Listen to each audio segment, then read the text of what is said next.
Igreja Cristo é Vida, a sua cidade refúgio.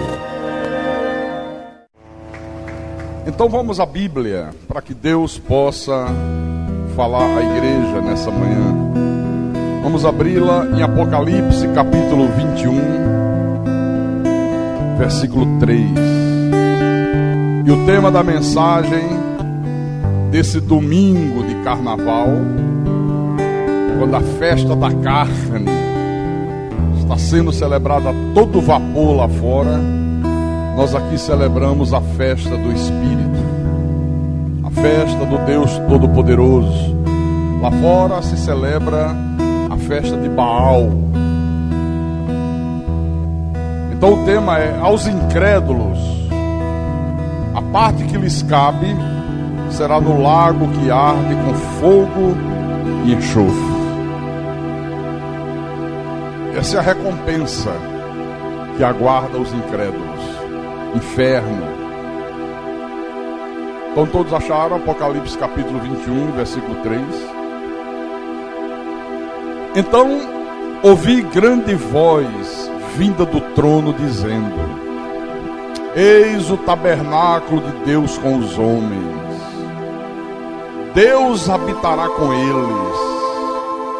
Eles serão povos de Deus, e Deus mesmo estará com eles, e lhes enxugará dos olhos toda lágrima, e a morte já não existirá, já não haverá luto, nem pranto, nem dor, porque as primeiras coisas passaram.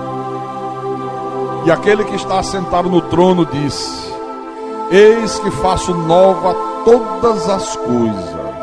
E acrescentou: escreve, porque estas palavras são fiéis e verdadeiras. Disse-me ainda: tudo está feito. Eu sou o Alfa e o Ômega, o princípio e o fim. Eu, a quem tem sede, darei de graça da fonte da água da vida. O vencedor herdará estas coisas, e eu lhe serei Deus, e ele me será filho. Agora o versículo 8 é uma paulada na moleira. Quanto, porém, aos covardes, aos incrédulos, aos abomináveis, aos assassinos, aos impuros, aos feiticeiros, aos idólatras e a todos os mentirosos, a parte que lhes cabe será no lago que arde com fogo e enxofre, a saber, a segunda morte. Então vamos orar para que o Espírito Santo fale profundamente ao nosso espírito agora. Oremos ao Senhor Deus do universo. O homem que ouve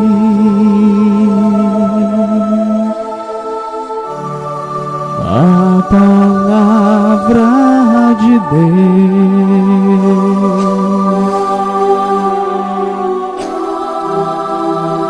é como aquele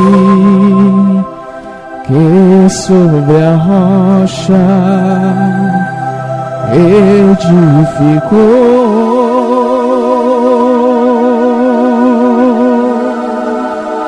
Caíram as chuvas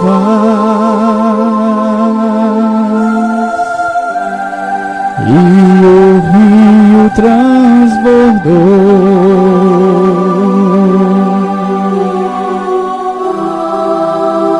Soprou o vento,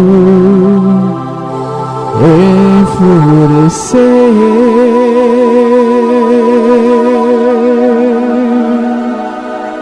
mas ele firme sobre a rocha permaneceu.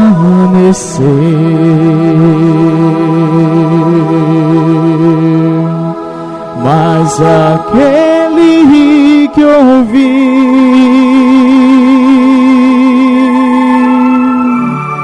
a palavra de Deus,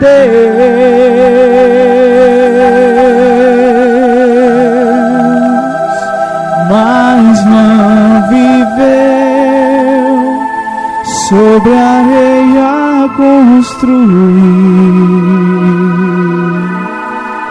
e sua vida destruir. Ah, Senhor Jesus Cristo, nosso Deus e nosso Pai, o Brasil todo lá fora está envolvido na festa da carne, na festa do diabolismo, das drogas, da prostituição, do álcool, das perversidades mais danosas para a vida do ser humano. E eles têm energia para passarem uma noite inteira acordado e continuam durante o dia e não sentem cansaço. E se o cansaço vem, eles tomam uma droga qualquer para reativar o ânimo. Mas nós estamos aqui, meu Pai, apresentando ao Senhor o nosso culto racional, apresentando os nossos corpos como sacrifício vivo e agradável ao Senhor, porque é o que o Senhor espera de cada um de nós. É o mínimo que nós podemos fazer. Isso é o mínimo. Se nós não somos capazes de fazer o mínimo, que tipo de fé é esta que nós temos? Que tipo de cristianismo é esse que nós estamos vivendo? Então, meu Jesus, queremos alimentar a nossa alma, queremos o alimento do Espírito, o pão da vida, a palavra predestinada de sabedoria. Queremos ouvir a Tua voz, queremos nos fortalecer para que possamos servir ao Senhor melhor do que nós temos servido, porque por mais que a gente sirva, ainda será pouco. Fala, Senhor, ao Teu povo. Fala àqueles a cujos nomes estão arrolados nos céus, estão inscritos no livro da vida do Cordeiro, desde antes da fundação do mundo. Usa-me como Teu pastor, como Teu profeta. Inspira-me, capacita-me, para que eu possa proclamar a Tua palavra, mas proclamar a Tua palavra com a unção do Teu Espírito. Proclamar a Tua palavra, toda ela eivada de verdade, filtrada no filtro do Evangelho da graça de Deus, sem coisas da lei, sem doutrinas de homem, sem paganismo, sem misticismo, sem nada daquilo que o Senhor abomina, mas somente uma verdade santa de Deus, para que assim, meu Pai, o Teu nome seja glorificado, o Teu povo edificado. E eu Te peço isso porque a minha suficiência vem de Ti. Ela vem do Senhor, o Deus Todo-Poderoso. E que todos que creem digam amém, amém e amém. Diga graças a Deus. Meus irmãos amados, minhas irmãs em Cristo, a Bíblia, ela não contém a palavra de Deus, ela é a palavra de Deus. E às vezes Deus fala de uma maneira muito forte. Às vezes Deus fala de uma maneira que choca a nossa carne. Mas é Deus falando, é a verdade de Deus.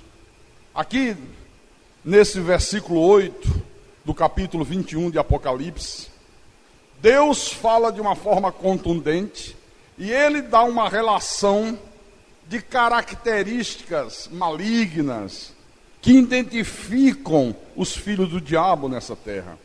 Essas características aqui não podem, em hipótese alguma, fazer parte da vida de um filho de Deus depois que Deus lhe dá vida outra vez. Se a pessoa recebeu vida, se ela nasceu de novo, se ela tem o Espírito Santo, em hipótese alguma, essas características podem ser encontradas na vida da pessoa.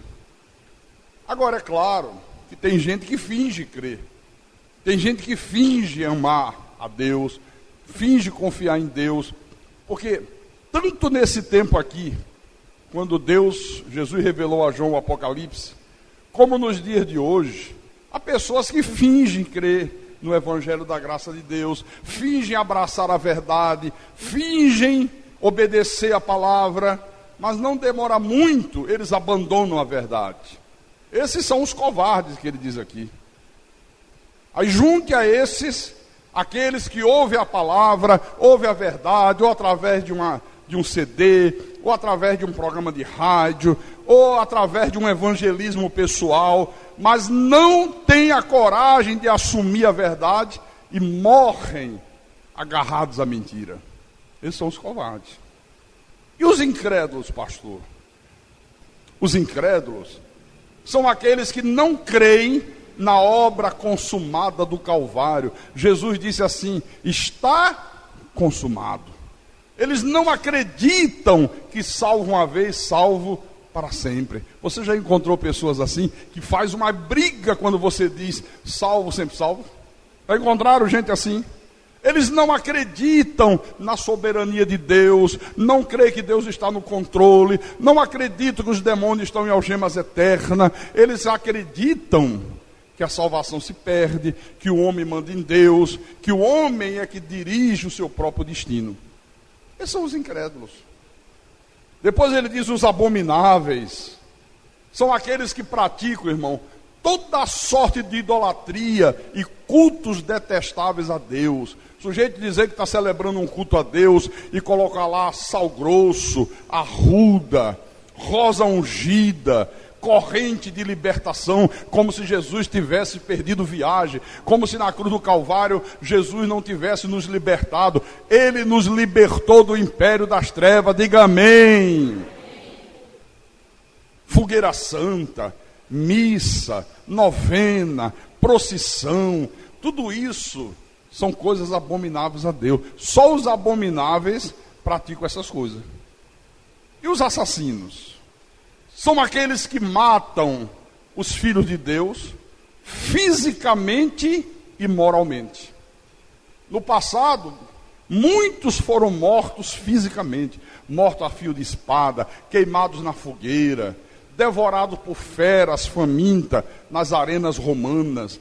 Mas como hoje, na sociedade atual, no contexto do mundo, é muito difícil, por motivos religiosos, alguém matar outro. Como é que eles fazem? Eles matam denegrindo a moral, denegrindo o caráter do mensageiro da verdade. Eles não podem matar você fisicamente, aí eles tentam matar você moralmente, denegrir você, procurar fazer ver que você é uma pessoa de má índole, de má conduta.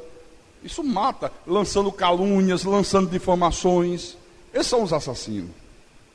Os impuros é aquela turma que pratica toda sorte, tanto de impurezas sexuais como de impurezas espirituais.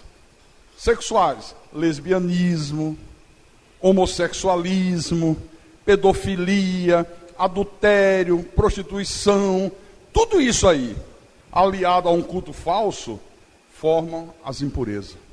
Os impuros não herdarão o reino de Deus. A parte que lhes cabe será no lago que arde com fogo e enxofre. Depois ele diz os feiticeiros. Olha, os feiticeiros estão aí por toda parte, irmão. O sujeito fazer um trabalho de macumba, a mulher que faz um trabalho de macumba, para trazer o marido de volta para casa, ou aquela que vai fazer uma corrente de 12 semanas com o mesmo propósito, é a mesma feitiçaria, é a mesma bruxaria. Sujeito ir numa magia negra, espetar um alfinete no boneco de voodoo para derrotar o inimigo, ou ir numa seita e colocar o nome do vizinho, do inimigo, dentro do sapato do pé esquerdo e sair dizendo, está amarrado, você está destruído em nome de Jesus. É a mesma feitiçaria, é a mesma. Então os feiticeiros estão por aí. E a parte que cabe aos feiticeiros, qual é? O lago que arde com fogo e enxofre, o inferno. Os idólatras, esses estão aí em grande número também. É uma epidemia. Às vezes a pessoa diz assim, eu só confio na minha denominação. Isso é idolatria. Você tem que dizer, eu só confio no Evangelho da graça de Deus. Eu só confio na palavra de Deus. Não é eu só confio numa denominação. Aí começa a idolatria perversa. Não, eu só vou ao culto se for o pastor Carlos. Quem é que vai fazer o culto logo mais? É o pastor Carlos ou é o pastor Érico? Ah, e se não for o pastor Carlos, eu vou ficar em casa. Isso é idolatria. Você está idolatrando o pastor Carlos. O Valdemiro Santiago, esse sujeito que lidera essa seita mundial do poder de Deus, ele disse na televisão assim, eu sei que o povo me idolatra, eu sei que Deus proíbe a idolatria, mas eu não tenho culpa se o povo me idolatra. E deu aquele sorriso canalha, sarcástico. Você já imaginou o sujeito dizer isso? Eu sei que Deus condena a idolatria, mas eu não tenho culpa se o povo me idolatra. O que é que eu posso fazer? E abri os braços assim e rio. E finalmente, a Bíblia faz menção aqui aos mentirosos. Olha, toda pessoa que rejeita a verdade de Deus, toda pessoa que rejeita o Evangelho da graça de Deus, ela está crendo numa mentira. Quem diz que o homem tem livre-arbítrio é um mentiroso. Quem diz que o demônio faz e acontece é um mentiroso. Quem diz que para Deus abençoar a vida de alguém, aquele alguém precisa dar dinheiro em troca, é um mentiroso. Está cheio de mentirosos por aí. O que não falta são mentirosos.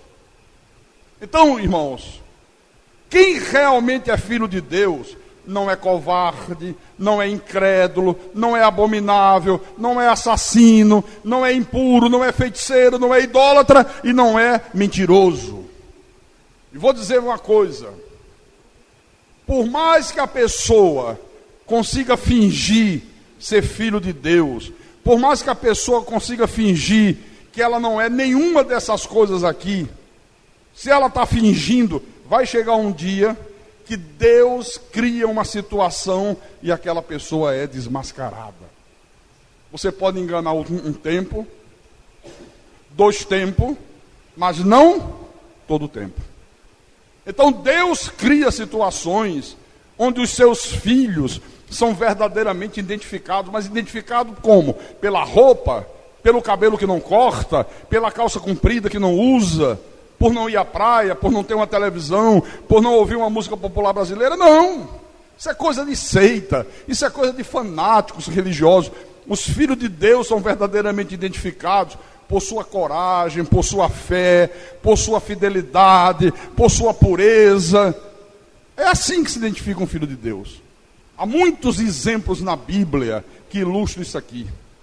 Nós vimos nos cultos passados o exemplo de Gideão e seus 300 valentes. De 32 mil pessoas, Deus só escolheu 300. 22 mil tímidas e medrosas. Depois sobrou 10 mil. Deus disse, esses aí são muito frouxos. Esses aí você não pode contar com eles. Esses aí não estão com nada, esses são acomodados. Esses vão se ajoelhar para beber água. Na hora do vamos ver, você não pode contar com essa gente. E fez aquele teste do rio, está lembrado? E só 300 homens foram selecionados por Deus. Nós vimos também o exemplo extraordinário, magnífico, de fé, de coragem, de obediência, de servidão a Deus, da viúva de Sarepta. Mas hoje, eu quero mostrar um exemplo que está lá no livro de Daniel, capítulo 3, versículo 1 em diante. Todos encontraram? Daniel capítulo 3, versículo 1 em diante. Então vou ler, tá, irmãos? O rei Nabucodonosor fez uma imagem de ouro que tinha 60 côvados de altura e 6 de largura. Levantou-a no campo de Dura, na província da Babilônia. Então, o rei Nabucodonosor mandou ajuntar os satrapas, os prefeitos, os governadores, os juízes, os tesoureiros, os magistrados, os conselheiros e todos os oficiais das províncias, para que viessem à consagração da imagem que o rei Nabucodonosor tinha levantado.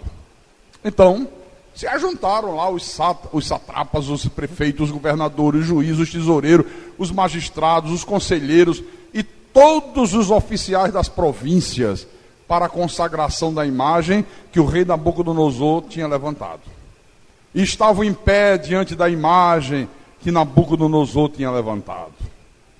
Nisto, o arauto apregoava em alta voz: ordena-se a vós outros, ó povos, nações e homens de todas as línguas, no momento que vocês ouvirem o som da trombeta, do pífaro, da harpa, da cítara, do saltério, da gaita de fole e de toda sorte de música, quer dizer, no momento que começar um grande louvor, vocês vão se prostrar e vão adorar a imagem de ouro que o rei Nabucodonosor levantou.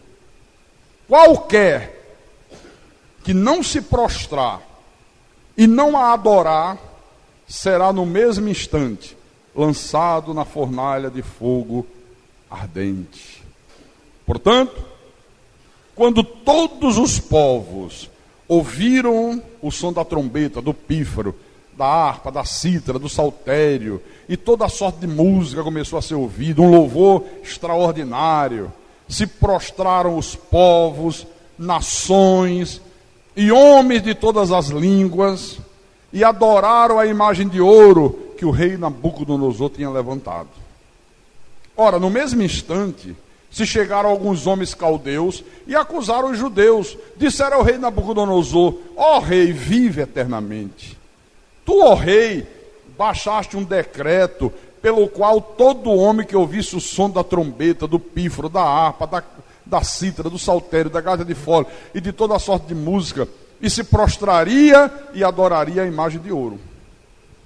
E qualquer que não se prostrasse e não adorasse, seria lançado na fornalha de fogo ardente. Olha, rei, há uns homens judeus aí, que tu constituístes sobre os negócios da província da Babilônia, Sadraque, Mesaque e Abidnego. Esses homens, rei, não fizeram caso de ti. A teus deuses não servem, nem adoram a imagem de ouro que tu levantastes. Segura um pouco aí. Eu disse ainda há pouco que Deus cria situações para desmascarar aqueles que têm uma fé fingida e para exaltar aqueles que têm uma fé verdadeira. Pois bem, nesse tempo aqui, os judeus estavam no exílio, foram levados cativos para a Babilônia, porque estavam vivendo mergulhados numa idolatria perversa, porque davam as costas para a palavra de Deus, e aí Deus permite que esse rei aqui, Nabucodonosor, sitiasse a cidade de Jerusalém e levasse os judeus escravos para a Babilônia. Só que, no meio do povo incrédulo, no meio daqueles que fingiam crer, no meio daqueles que fingiam confiar na palavra de Deus, mas na verdade não confiava, haviam 4 homens que eram absolutamente fiéis a Deus, mas que também foram levados para o cativeiro. Daniel e esses 3 amigos de Daniel, Sadraque, Mesaque e Abidnego. Aí eu pergunto, se eles eram fiéis a Deus, se eles não tinham uma fé fingida, por que Deus permitiu que eles também fossem levados cativos para a Babilônia? Sabe por quê? Deus é tremendo, irmão. A maneira de Deus trabalhar me emociona.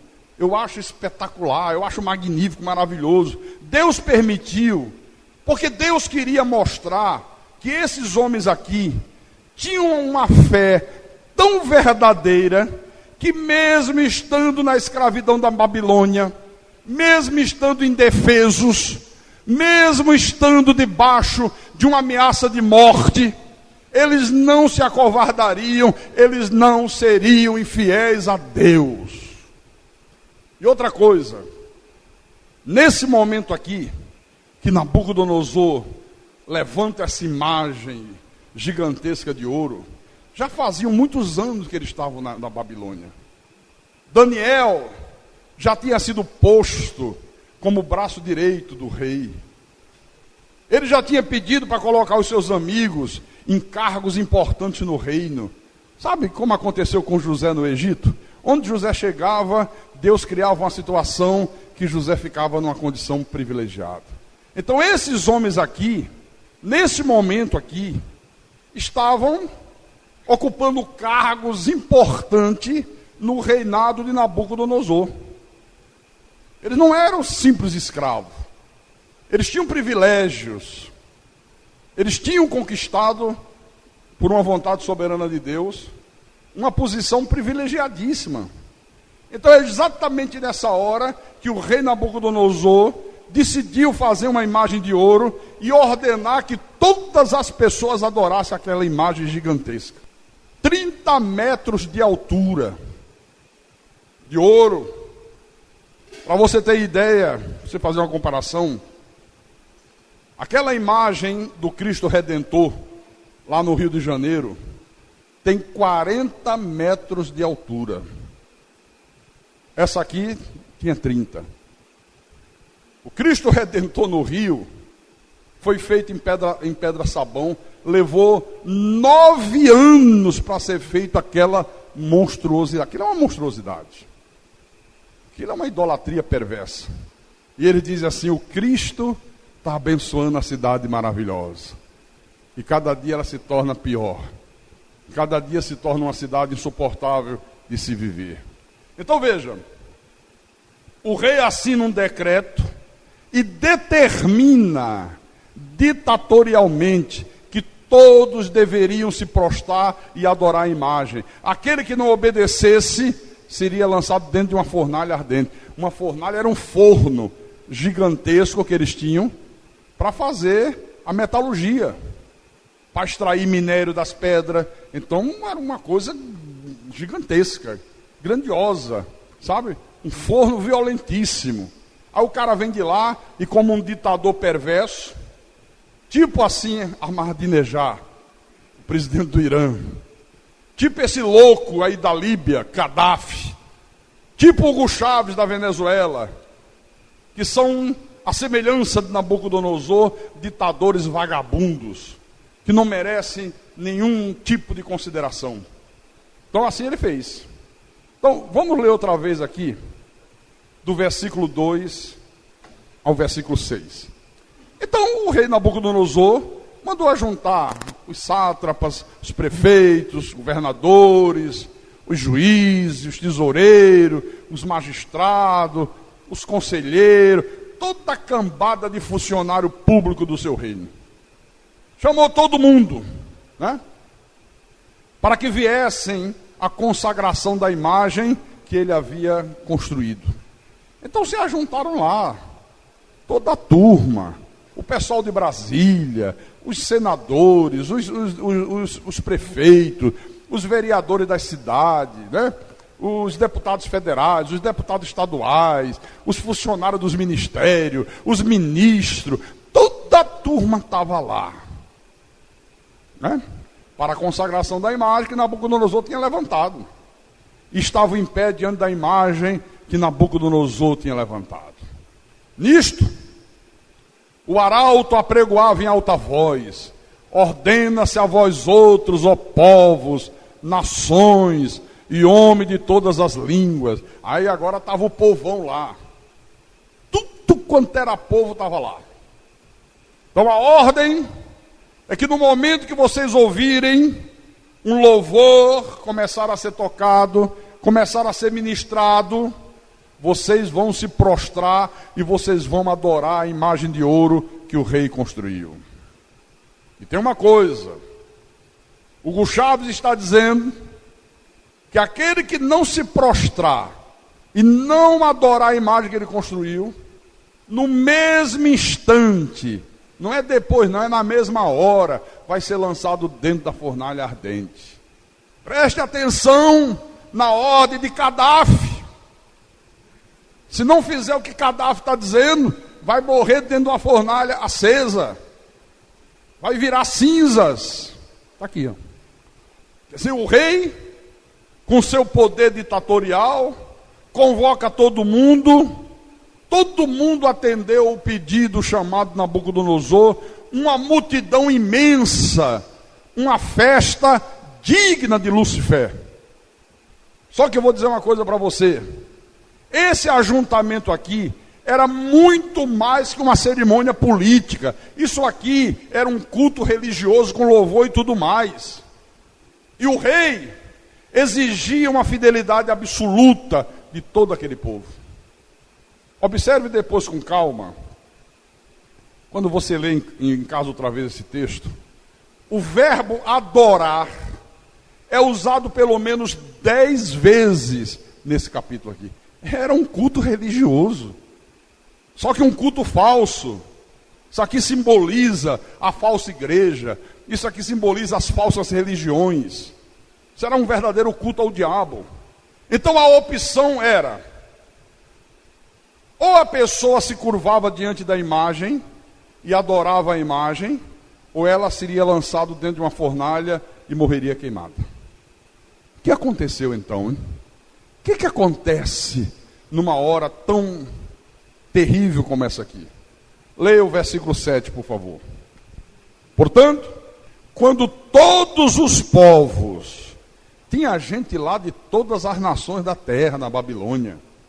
Então, quando todos os povos ouviram o som da trombeta, o louvorzão lá, né, ao diabo, se prostraram os povos, nações e homens de todas as línguas e adoraram a imagem de ouro que o rei Nabucodonosor tinha levantado. Ora, no mesmo instante, se chegaram alguns homens caldeus e acusaram os judeus e disseram ao rei Nabucodonosor: rei, tu vives eternamente, tu és Deus. Olha, porque os reis naquela época eram vistos como verdadeiros deuses, verdadeiras divindades. Ó rei, tu vives eternamente. Olha, o Senhor baixou um decreto dizendo que todo homem que ouvisse o louvor ao diabo, o louvor do inferno, e se prostraria, adoraria a imagem de ouro, essa coisa bela que o Senhor construiu, sabe? Essa religião infernal, esse templo magnífico, que aqueles que não aderissem a ele, seria lançado na fornalha de fogo ardente. O rei deve ter dito perfeitamente, sem dúvida nenhuma. Pois bem, versículo 12. Há uns homens judeus que o Senhor constituiu sobre os negócios da província da Babilônia. O Senhor os colocou em cargos importantes, em cargos de confiança, que são eles, Sadraque, Mesaque, Abidnego. E esses 3 engraçadinhos aqui, ó rei, não fizeram caso de ti. A teus deuses não servem, nem adoram a imagem de ouro que levantaste. Todo mundo adorou. Todo mundo se prostrou diante da imagem. Só 3 não se prostraram. Eu sempre que prego usando esse exemplo, eu fico imaginando. Você já viu na televisão quando mostra os muçulmanos indo para Meca fazer a adoração dele? Aí mostra aquela multidão, aí de repente eles se curvam assim, né? Fica aquela... Não.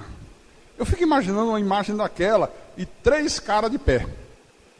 Todo mundo curvado, cabeça no chão, bumbum para o alto e os 3 de pé. Não estou nem aí.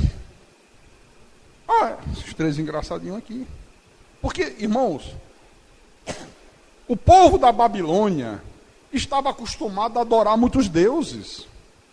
Os judeus que estavam lá cativos na Babilônia também. O motivo do cativeiro era Deus mostrando que Deus não tolera idolatria. Então, para quem já estava acostumado à idolatria, para quem já estava acostumado a ser desobediente a Deus, a não dar a mínima para a palavra de Deus, era muito fácil obedecer a ordem do rei. Não tinha dificuldade nenhuma. Olha, isso aqui nos ajuda a compreender o que acontece hoje no mundo. As pessoas no mundo de hoje, elas costumam ser Maria Vaz com as outras. Elas costumam fazer aquilo que as multidões estão fazendo sem questionar nada. Elas vão construindo suas vidas sobre aquilo que é fútil, sobre aquilo que é fácil. As pessoas fazem qualquer coisa quando alguém faz uma promessa para elas, delas receberem bens materiais, receberem dinheiro, conquistarem fama, sucesso. Elas fazem qualquer coisa na esperança de receberem aquilo que elas desejam, aquilo que elas necessitam, a ponto de se tornar escrava de homens e das falsas religiões que esses homens promovem.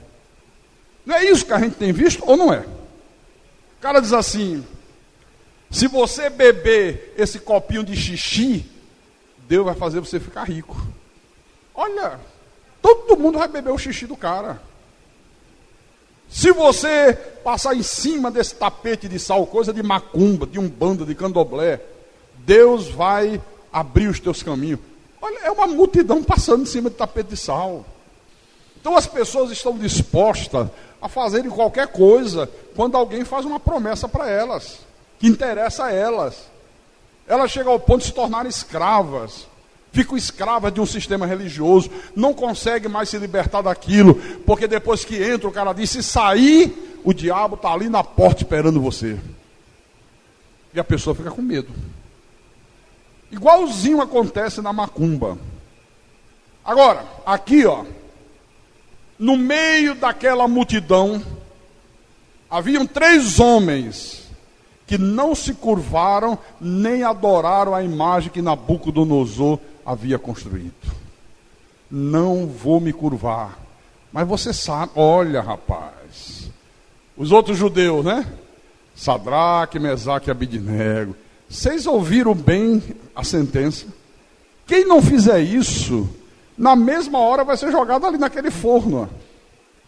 Olha lá, vai se transformar em cinzas. Não tem perdão, não tem escapatória. Vocês vão morrer. Tem problema, que morra. Mas não custa nada fazer isso. Deus vai entender. Você acha que Deus vai querer que vocês percam a vida de vocês? Já ouviu esse tipo de argumento idiota? Quando a pessoa não quer fazer o que Deus manda, aí começam esses argumentos imbecis, né? Não, Deus não vai querer uma coisa dessa. Tá vendo? Tem gente que diz assim: não está vendo que Deus vai querer que eu esteja na igreja domingo de manhã, domingo à noite? Até isso eu já ouvi argumento. Não, um culto só é suficiente. Isso é coisa do pastor Carlos. Pelo que me consta, eu nunca escrevi Bíblia nenhuma. Mas sempre que a pessoa não quer fazer o que Deus manda, ela começa a usar argumentos esdrúxulos, sabe? Argumentos idiotas, né? Para justificar não fazer aquilo que deveria fazer. Versículo 13. Então, Nabucodonosor, irado e furioso, mandou chamar Sadraque, Mesaque e Abidnego. E trouxeram a estes homens perante o rei. Falou Nabucodonosor e lhes disse: é verdade, ó Sadraque, Mesaque e Abidnego, que vocês não servem a meus deuses, vocês não adoram a imagem de ouro que eu levantei? Eles devem ter dito perfeitamente. Não servimos, não adoramos, não nos curvamos, não fazemos nada do que o Senhor determinou. Aí o rei disse assim: bom, como eu gosto de vocês, coloquei vocês em cargos importantes do meu reino, vocês são homens honestos, vocês são homens dignos, vocês só fazem o bem. Puxa vida, eu gosto muito de vocês, vou dar uma chance a vocês. O versículo 15 é isso. Vocês querem uma chance? De quando eu vou mandar outra vez o louvor tocar. O grupo de louvor de Lúcifer vai entrar em ação. Vai tocar um louvor tremendo, viu? Vai ter até gente andando em cima do altar imitando leão. Oh, oh. Vai ter até gente orando: Senhor, Abençoa a igreja católica, Senhor. Está no meu DVD novo que vai sair agora. Viu? Abençoa, Senhor. Dá um avivamento à igreja católica, faz ela crescer. Muita cara de pau, né, rapaz?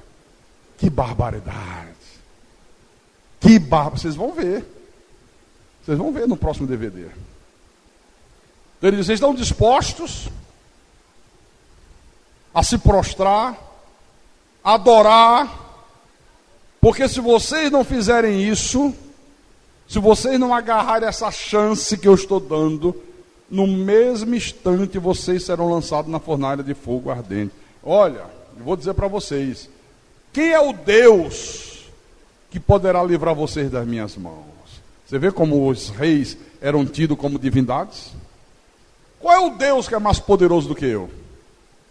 Que Deus existe que pode livrar vocês das minhas mãos? Quer dizer que está bem claro aqui que ele tenta dar uma chance aos 3 hebreus, mas sempre debaixo de uma ameaça, sempre lembrando, se não agarrar essa oportunidade, olha, vocês estão decretando a própria morte de vocês. Ainda deixa claro que ele era o Todo-Poderoso. Olha, qual é o Deus? Nenhum Deus vai poder livrar vocês das minhas mãos. Eu que sou Deus, eu que sou o Todo-Poderoso. Lembra o faraó lá no Egito com Moisés? Quem é o Senhor para que eu deixe o povo? Eu não conheço Senhor nenhum, o Senhor sou eu. Aí eu pergunto, qual foi a reação desses homens aqui? Aliás, vou perguntar mais. Como você reagiria se você estivesse numa situação dessa? Você que está aqui nessa manhã. Como você reagiria? Vamos fazer um exercício aqui. Imagine que, de repente, o nosso Congresso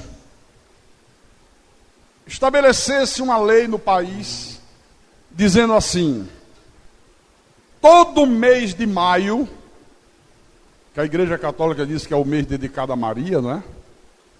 Todo povo brasileiro tem que colocar uma imagem de Maria na sala da casa, tem que fazer uma novena, tem que ir às missas, não pode ir a nenhum outro culto, não pode frequentar nenhuma religião. O mês de maio inteiro é dedicado a Maria, é dedicado ao catolicismo. E quem não cumprir isso, perde o salário, não vai ter direito a receber a aposentadoria. Se for um comerciante, se for um empresário, vai pagar uma multa de 5.000 reais. Vamos imaginar isso. Porque a gente vê cada coisa absurda aí. Estão fazendo leis para quase que empurrar pela goela abaixo da sociedade o homossexualismo. Criaram agora um kit, que está uma guerra violenta em Brasília, que eles querem distribuir para as escolas, falando para crianças de 7 anos sobre homossexualismo. Então não seria difícil uma bobagem dessa aparecer aí. Aí eu pergunto, como é que você reagiria, hein? Você que trabalha, olha, mês de maio, o governo vai mandar os fiscais de casa em casa. Chegasse na sua casa, cadê a imagem de Maria? Tem não? Você trabalha onde? Esse mês você não tem salário. Chegar na casa do irmão Carlos, que tem uma transportadora, cadê a imagem? Você foi aos cultos a Maria na igreja católica? Não. Pois você não retira o teu rendimento esse mês e você vai pagar uma multa de 5.000 reais, viu, seu engraçadinho. Chegasse na casa de quem é aposentado, não fez, não tem direito à aposentadoria. Sua aposentadoria esse mês virou fumaça.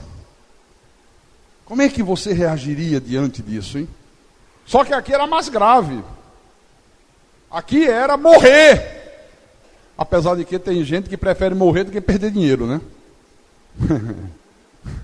A morrer eu morro, agora perder dinheiro, Deus que me livre. Como é que você reagiria se você estivesse no lugar desses homens aqui? Faça esse exercício aí. Imagine uma situação dessa, hein?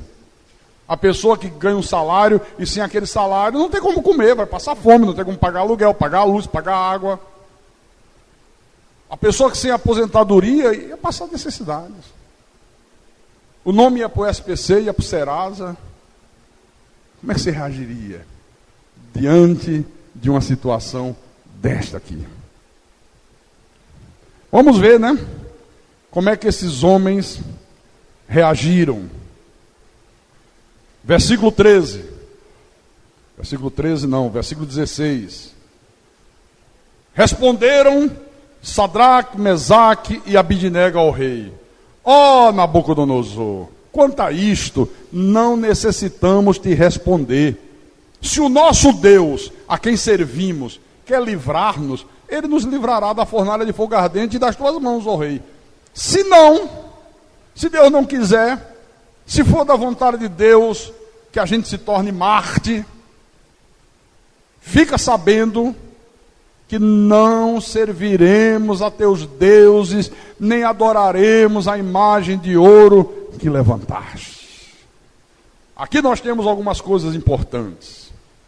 Em primeiro lugar, esses homens, eles tinham uma fé genuína.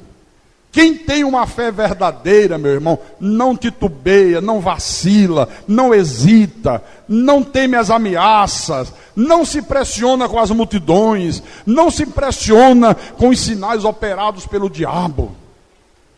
Quem não tem uma fé genuína se impressiona com tudo. Mas ali tem muita gente, será que não é de Deus também? Não, mas eu vi uma pessoa com dor de coluna e a dor de coluna saiu. Será que não foi Jesus? Já viu gente assim que se impressiona com tudo? Acha que Deus está em todo lugar? Quem tem uma fé genuína, não. Deus não está nessa patifaria. Deus não está nesse paganismo barato.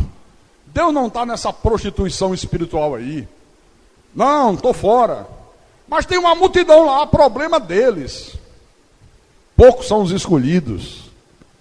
Segundo lugar, eles mostraram aqui, com essa atitude, que a obediência a Deus é inegociável. Por isso, que diante da insistência do rei, eles disseram: ó, rei, o negócio é o seguinte, quanto a essa questão, nem precisamos te responder. A nossa obediência a Deus é inegociável.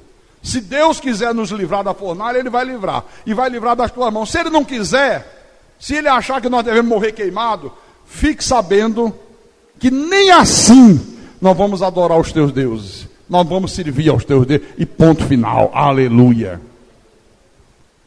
Esses homens, eles conheciam a palavra de Deus e eles tinham um compromisso verdadeiro com Deus. Sabe o que é que eles conheciam? Deixa eu mostrar aqui. Abra lá em Êxodo 20. Êxodo capítulo 20. Vou mostrar a vocês o que é que eles conheciam. Segundo livro da Bíblia. Êxodo capítulo 20. Versículo 3. Olha a determinação de Deus. Não terás outros deuses diante de mim. Não farás para ti imagem de escultura, nem semelhança alguma do que há em cima nos céus, nem embaixo na terra, nem nas águas debaixo da terra. Não as adorarás, nem lhes darás culto, porque eu sou o Senhor teu Deus, Deus zeloso, que visita a iniquidade dos pais nos filhos, até a terceira e quarta geração daqueles que me aborrecem. Tem determinação mais clara do que essa? Tem. Não está claro aqui ou não está? Olha, irmão. Quando Deus determina algo, aquilo está determinado e ponto final. Não é para discutir, não é para apresentar desculpa, é para obedecer o que Deus está determinando. Aqui, olha, esses três homens podiam ter obedecido o decreto do rei e até justificado a sua desobediência. Eles poderiam apresentar muitos argumentos. Eles poderiam obedecer o decreto do rei e dizer: olha, está todo mundo fazendo o mesmo. Olha aí, todos os outros judeus se prostrando e adorando. Eles poderiam fazer e dizer, bom, dobramos os nossos joelhos, mas não dobramos o nosso coração. Já viu essa história? Dobramos os nossos joelhos, mas não dobramos os nossos corações. Ou então dizer assim, não, Deus sabe que eu fiz isso só para livrar a minha vida. É melhor eu vivo servindo a Deus do que cinzas numa fornalha ardente. Não são argumentos agradáveis, né? Mas, irmãos, a verdadeira fé, ela não procura desculpas para fugir da obediência. A verdadeira fé, ela simplesmente obedece. Veja que esses homens, eles não estavam preocupados consigo mesmo, eles não estavam preocupados com a fúria do rei. A única preocupação que esses homens tinham era obedecer a Deus e dar um bom testemunho diante de todos. Era a única preocupação. Você tem tido essa preocupação? De simplesmente obedecer a Deus e dar um bom testemunho diante da sociedade? Dar um bom testemunho diante da tua família? Dar um bom testemunho diante dos teus vizinhos? Hoje, 99% daqueles que se dizem cristãos, crentes, evangélicos, não tem nenhum compromisso com a verdade de Deus. Aliás, a maioria nem sequer conhece a verdade, nem quer conhecer. E aqueles que conhecem as determinações de Deus, mas não levam a sério. Não levam a sério. Você quer ver? Deixa eu bater na mesma tecla de sempre. Eu não vou me cansar nunca de bater nisso. Abra aí Isaías, capítulo 58. Versículo 13 em diante. Olha, isso aqui, eu tenho certeza que isso tem uma importância para Deus violenta. Porque o que Deus faz eu repetir isso aqui é uma coisa de louco. Viu? E se Ele faz eu repetir tanto, é porque tem gente que não está dando a mínima para isso.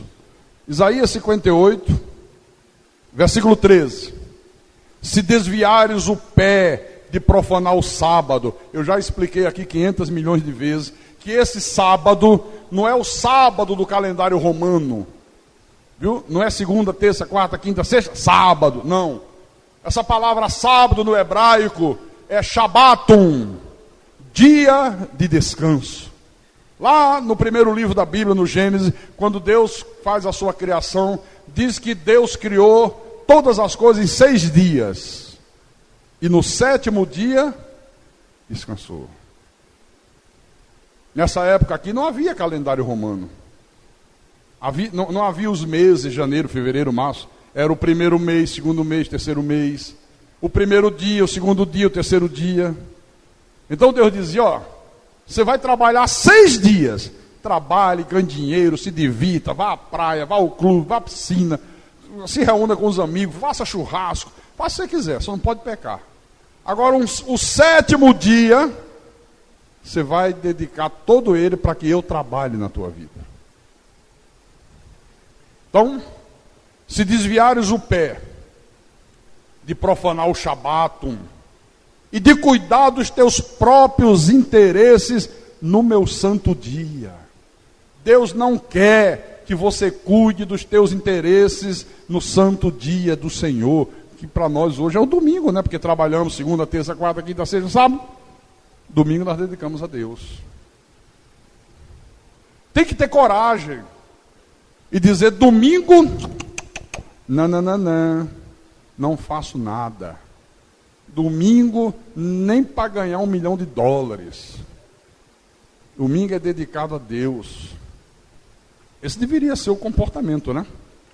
Se chamares ao Shabbatum, achares o dia do Senhor deleitoso, santo dia do Senhor, se você achar que ele é digno de honra, e se você honrar esse dia, não seguindo os teus caminhos, não pretendendo fazer a tua própria vontade, nem falando palavras vãs, então te deleitarás no Senhor. Eu te farei cavalgar sobre os altos da terra, e te sustentarei com a herança de Jacó teu pai, porque a boca do Senhor o disse. Olha, irmãos, No tempo do Velho Testamento, a obediência a esse mandamento aqui era um sinal claro, visível, evidente, de que a pessoa queria realmente uma convivência com Deus. Ela queria realmente ter uma vida de intimidade com Deus.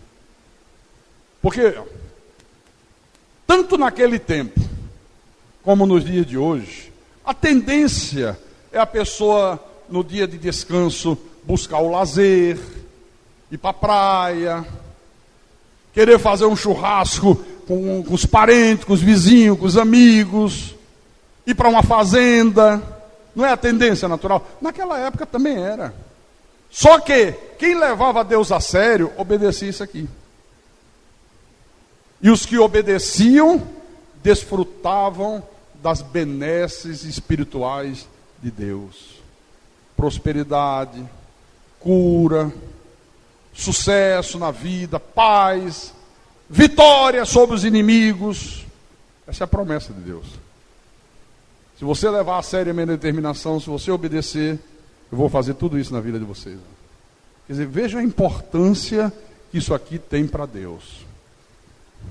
Vamos bater noutra tecla que eu bato sempre aqui. Hebreus capítulo 10, versículo 25. Hebreus capítulo 10, versículo 25. Paulo escreve à igreja dos Hebreus, que era uma igreja formada por judeus e gentios, a maioria de gentios, uma minoria de judeus.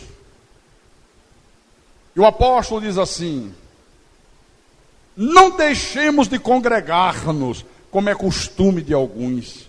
Antes, façamos admoestações, admoeste uns aos outros, chame atenção, exorte, mostre a importância de estar presente no culto a Deus, tanto mais quanto vedes que o dia se aproxima. Por que Paulo teve que falar isso aqui? Por que ele disse, olha, é costume de alguns não congregar? Sabe por quê?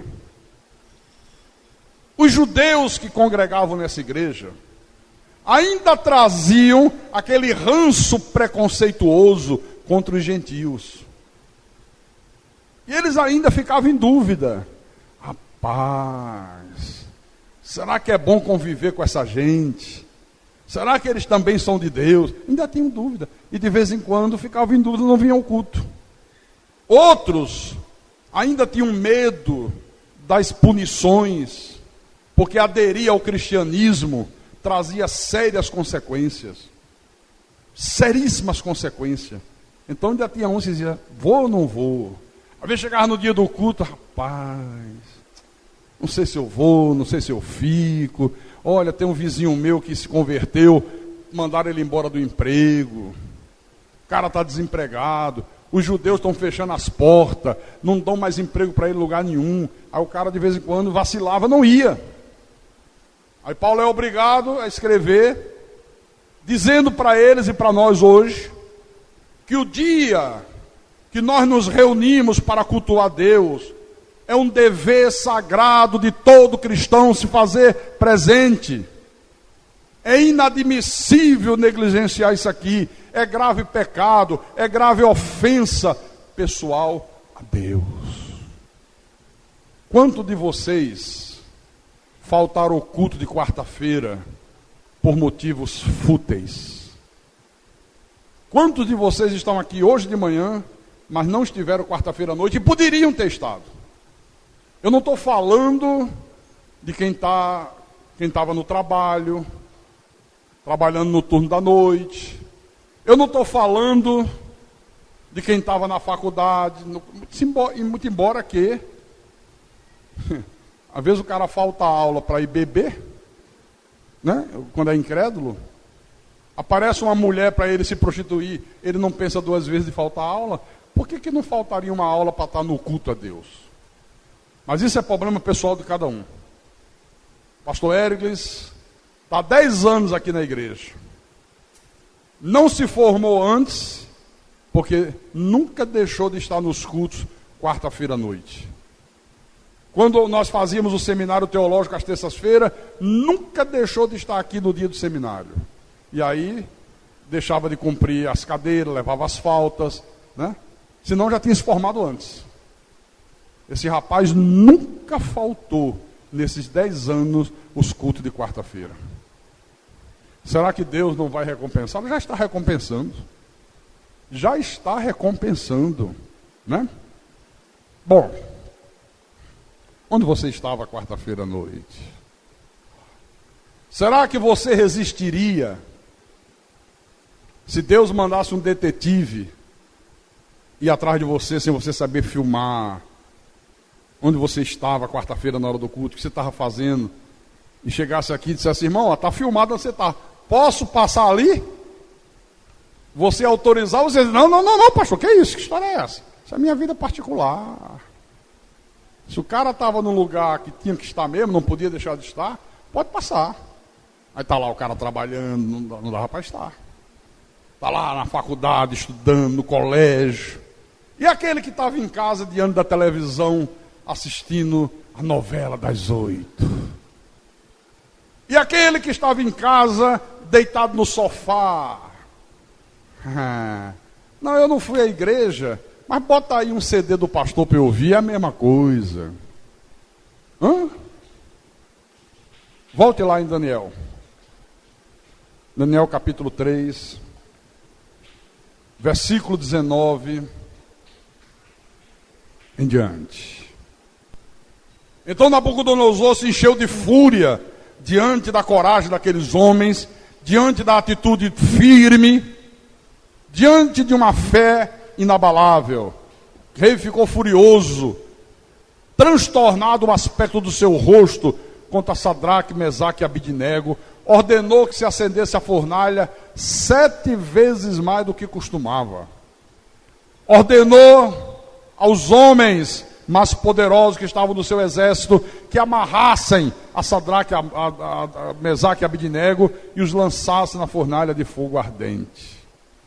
Então eles foram amarrados com seus mantos, suas túnicas, chapéus e suas outras roupas e foram lançados na fornalha sobremaneira acesa.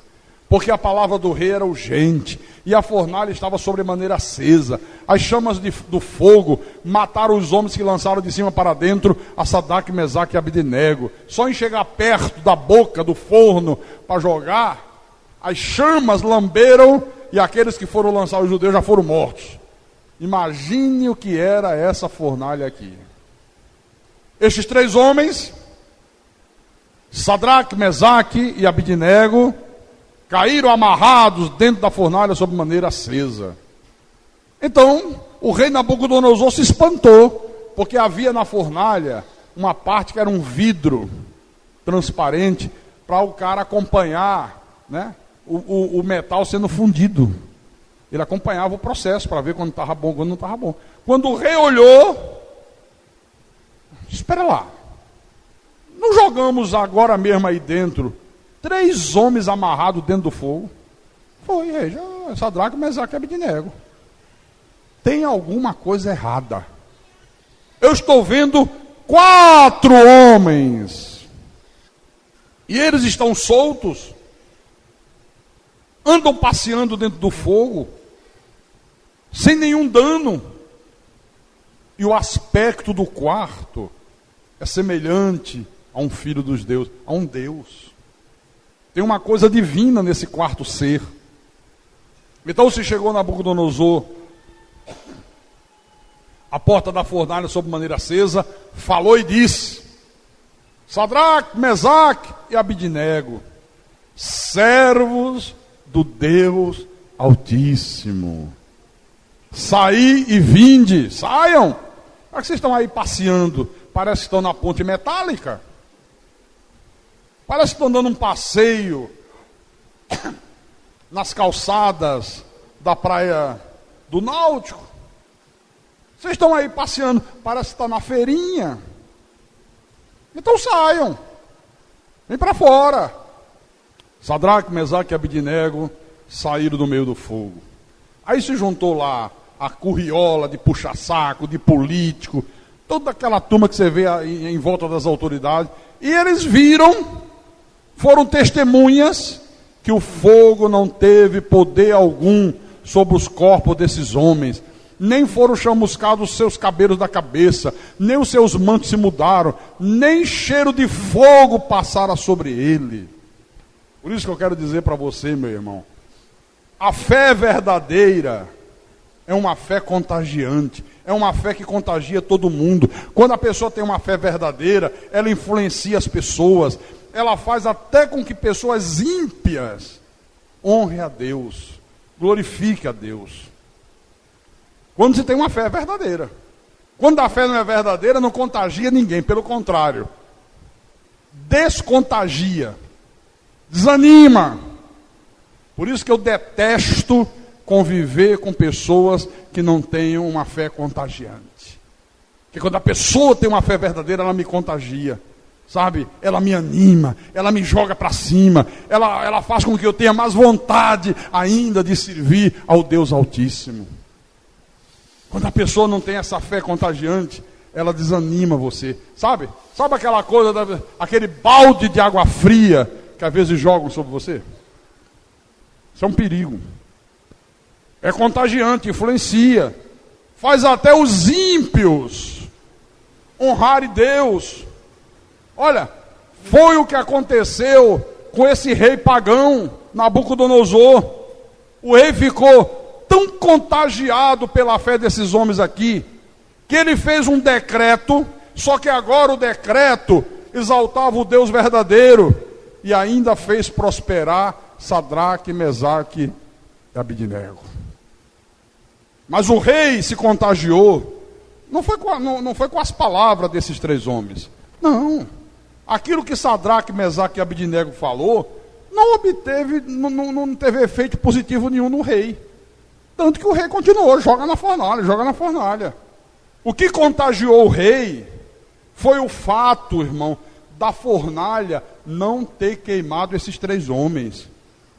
Olha, o que vai fazer efeito na vida dos teus vizinhos incrédulos, do teu marido ímpio, o que vai fazer efeito na vida da tua família ímpia, não é apenas aquilo que você diz, mas sim o fato de você entrar numa fornalha e a fornalha não conseguir te destruir. É você enfrentar as dificuldades da vida sem nunca desanimar, sem nunca ser vencido pelas dificuldades. É isso que vai contagiar as pessoas. Eu só olhar e dizer, caramba, ele está enfrentando uma fornalha violenta. Olha a situação que esse cara está passando, mas ele não desanima. Ele tem sempre uma palavra positiva, ele está sempre confiante, ele está sempre dizendo, Deus vai mudar essa situação em nome do Senhor Jesus. Isso contagia. Não é o cara, qualquer coisa, larga para lá. Você sabe qual é a maior dificuldade que eu enfrento na igreja? É que as pessoas aprendam isso aqui. Por favor, entenda o que eu estou falando, já passei até da hora, eu devia ter parado. Mas eu vou terminar. Não leve a mal o que eu tenho que ensinar a vocês. É meu dever, é minha obrigação ensinar. Tenha uma fé contagiante. Tenha uma fé genuína. Não titubeie, não vacile, não desanime. Não abandone as fileiras da igreja. Na hora de servir a Deus, sirva. Por que eu estou ensinando isso? Eu tenho que ensinar isso. Quem serve, irmão, não espera ser chamado a servir, ele se apresenta. Quantos meses já fazem que a gente faz esse almoço de domingo? Acho que tem mais de quase um ano, não tem? Em 6 meses? Mais de 6 meses, né, pastor Hélio? Mais de 6 meses. Quanto de vocês, as mulheres, já chegaram para mim e disseram, pastor, eu quero vir sábado aí dar uma força, quero ajudar. Ah, pastor, o senhor não me convidou. Quem serve não espera ser chamado, ele serve. É igual aquela pessoa que diz assim, quer? Aceita doce de leite? Você quer que eu bote um pouquinho de doce de leite para você? Se você quer dar, já põe e leva. Se a pessoa não gosta, rapaz, eu não gosto de doce, mas você Você quer que eu bote um pouquinho? A tendência era você dizer, não precisa não. É ou não é? Porque normalmente quem vem com esse papo, quer que eu ponha um pouquinho porque não quer pôr. Já quer que você diga não. Eu estou ensinando, por favor. Não espere ser chamado, se apresente, sirva. Às vezes na igreja é assim. Liga para o irmão Joaquim da Silva dos Anzóis Pereira. Diz ao irmão que nós estamos precisando de uma furadeira para furar aqui e prender um parafuso da piceleta da trombeta, não sei de que, das quantas aqui no altar. Aí liga para o irmão diz, não tenho furadeira. Acabou. Se o cara é sério, ele vai dizer, puxa vida, eu não tenho, vou tentar arranjar. Vou ver se meu vizinho tem, vou ver se meu irmão tem, vou ligar para fulano, vou procurar, vou acular. Esse quer servir. O que não quer servir, dá graças a Deus de não ter. Puxa, ainda bem que eu não tenho, senão eu ia ter que ir lá levar, ia ter que comparecer à igreja. Não tenho. Quem quer servir, corre atrás. Puxa, está precisando. É uma necessidade, é para a obra de Deus. Sempre que a gente compra as coisas aqui, por exemplo, precisa dar cheque pré-datado. Eu sempre uso do pastor Érigles. Porque eu digo para ele assim, pastor Érigles, estamos comprando isso, isso e isso. Precisamos de 5 cheques. Ele não pergunta de quanto é. É assim ou não é assim, Érigles? Ele assina o cheque em branco e manda, nem cruza, que devia cruzar. Porque se perde um cheque assinado em branco e alguém preenche, é um problema. Ele manda em branco para mim. Aí essa semana eu mandei fazer uns ímãs de geladeira, que vocês vão receber daqui a umas 2 semanas, para você dar para vizinho, amigos, divulgando a rádio da Weber, a rádio da internet. E como eu sempre conto com ele, aí liguei, Érigles, preciso de 2 cheques, que é uma entrada e mais 2 cheques, 30 e 60. Esse pastor, fui no banco pegar talão, que acabou o meu talão, e o banco não quis me dar, porque eu usei todos os cheques, negócio de casamento, não sei de quê, de roupa, de sapato, estou sem uma folha de cheque. Olha que tristeza. Aí ele disse o nome de 3 pessoas. Ligue para fulano, eu digo, não ligo. Por quê, pastor? Porque vai ser uma novela, vai querer explicação. Olha, mas tem que ter cuidado com o meu nome. Olha, eu já estou acostumado. Não deveria ser. Você já imaginou o pastor ficar constrangido de ligar para alguém da igreja, não se sentir bem de contar com aquela pessoa? Não foi assim? As pessoas ficam com medo de dar, não sei o quê. Sabe como é que eu consegui? Eu não contava dele não ter. A mulher veio, no prazo marcado, eu dei a entrada.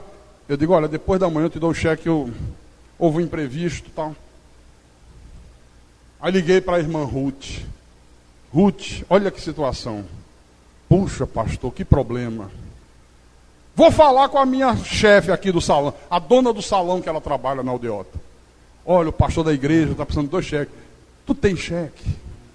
Quem é? O pastor lá da igreja, da minha igreja. Na hora. Não perguntou para que era, não indagou, não ficou com medo, mandou os 2 cheques na hora. Uma mulher que a gente nem conhece, uma mulher incrédula. Vocês estão entendendo o que eu estou ensinando para vocês?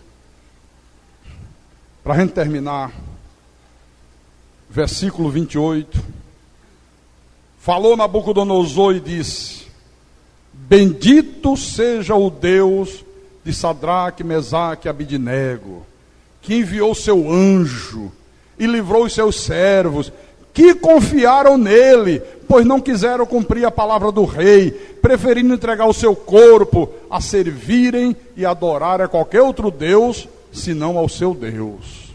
Portanto, faço um decreto, pelo qual todo povo, nação e língua que disser blasfêmia contra o Deus de Sadraque, Mesaque e Abidnego seja despedaçado, e as suas casas sejam feitas em monturo, porque não há outro Deus que possa livrar como este. Aleluia!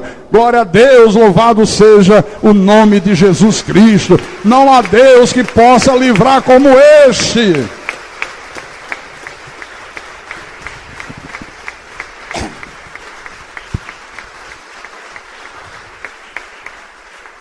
Então, o rei fez prosperar a Sadraque, Mesaque e Abidnego na província da Babilônia.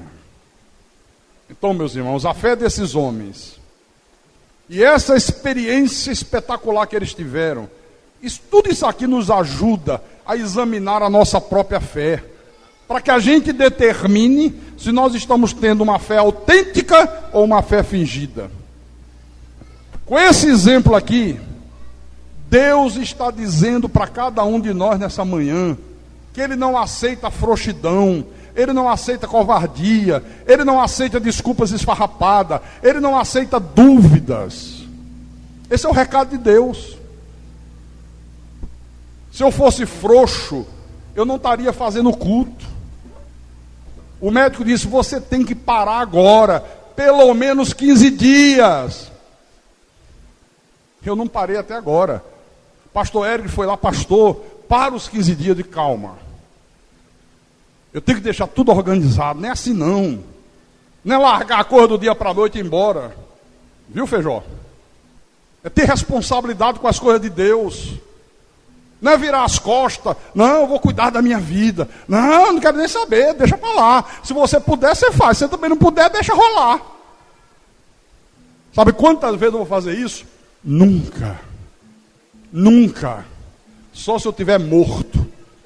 Só se eu estiver em cima de uma cama de hospital, numa UTI, sem poder me mover. Porque se eu puder me mover, eu venho, nem que seja assim, ó. Mas que venho. Porque o que eu faço para o Deus Todo-Poderoso. Eu faço para o Deus Criador dos céus e da terra.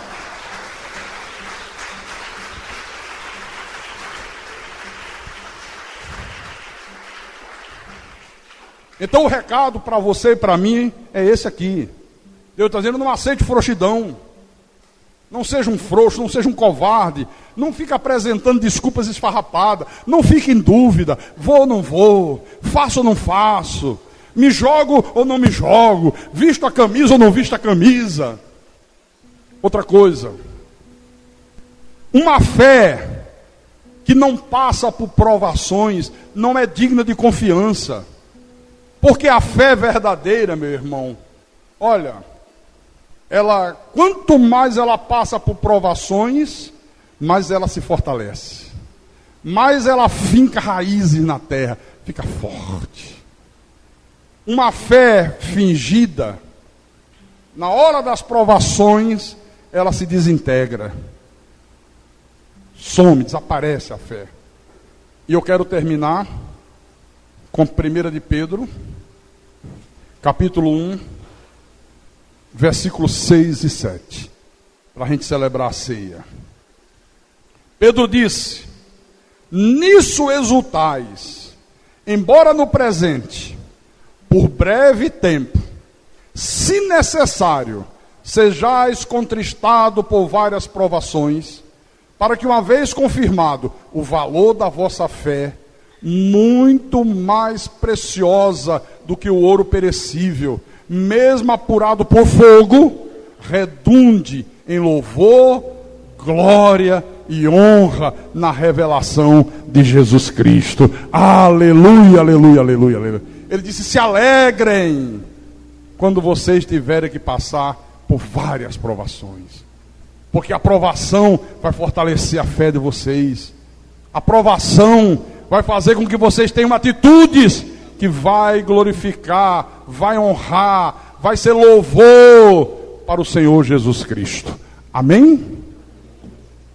E quem tem ouvidos, que ouça o que o Espírito falou à igreja nessa manhã, em nome de Jesus, e para a glória do Deus eterno, do Deus bendito. Vamos ficar de pé.